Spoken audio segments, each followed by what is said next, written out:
Hello friends पुणी आसी आपण मान पाखक आपण मानकर अति प्रिय मम and daughter eating challenge competition को लेकी आज अछि मोमो ईटिंग चैलेंज जो प्रति प्लेट रे 5 पीसेस लेखे मोमोज अछि देखिबा गोटे मिनिट रे केतेटा मोमो खाई के शेष करि पाउछु। पूर्व एपिसोड रे आपण माने मम एंड डॉटर जोड़ी को बहुत सारा भल पाइबा देथिले जोटा थिला रसगुल्ला ईटिंग चैलेंज। तो सेथिला कि पुणी हमें नै के आछू आज मोमो ईटिंग चैलेंज जो थरे हमें अछु मम एंड डॉटर कोडी गलो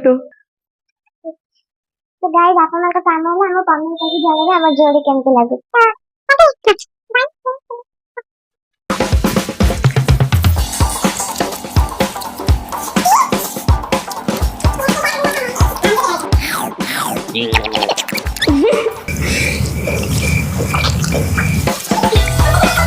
देखंतु आधे प्लेट रे 3 पीस मोमो बाकी अछि और मो प्लेट रे 2 पीस। आज रो विनर हमर डियर मामा विनर